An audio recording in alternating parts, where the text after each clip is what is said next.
Hey guys, Brand Shillman Brown here, physical therapist, CrossFit coach, and wellness coach with Get Your Fix Physical Therapy and Get Your Fix Nutrition. Wanted to hop on here today. My husband and I were having a conversation over the weekend about food intolerances, some of the struggles he's having with a couple of his intolerances, as well as just kind of discussing the responses that people have to these food intolerances.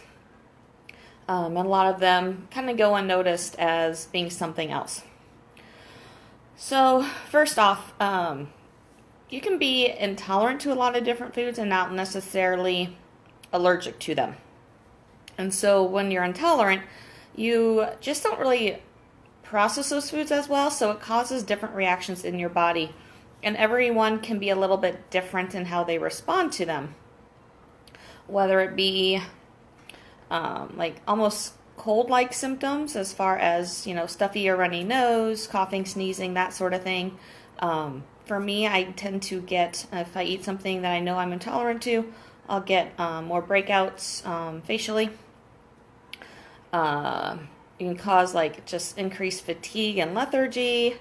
It can cause digestive issues naturally. So there's a lot of different responses you can get. Some of them you may not even realize is something that it's because you're intolerant to something.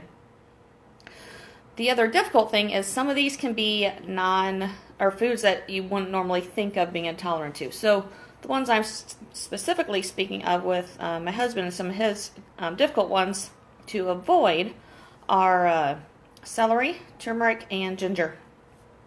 The really crazy thing that I find with the turmeric and ginger is it's a natural anti-inflammatory in people. So for his body to be intolerant to it seems kind of bizarre. But they are in the same family, so it makes sense that he would be intolerant to both of them. The other really interesting one with him is black pepper. And being that there's a chemical in black pepper that helps with the turmeric to help it absorb in your body for the anti-inflammatory properties. I find it really interesting that he is intolerant to both of those because it definitely shows there's a relationship between those two chemicals. But one that he's intolerant to that once he started researching is actually a pretty common one out there is celery. And I actually know someone else, now that once I started thinking about this, I have known someone else, hey Dean, who had almost an allergic reaction to celery and when she was working out. So there's once we started doing some other research on this, it's definitely a pretty common one out there that people don't realize. So if you aren't feeling totally normal, if whether you're just getting a lot of cold symptoms a lot of times and don't really understand why, aches and pains, not understanding why, just decreased energy, not understanding why, it could be something your body's not processing right. And the frustrating thing can be you could have already tried eliminating all the common allergens. So like eggs, nuts, and seeds, dairy, gluten, fish, all the ones that really stick out as being issues for people.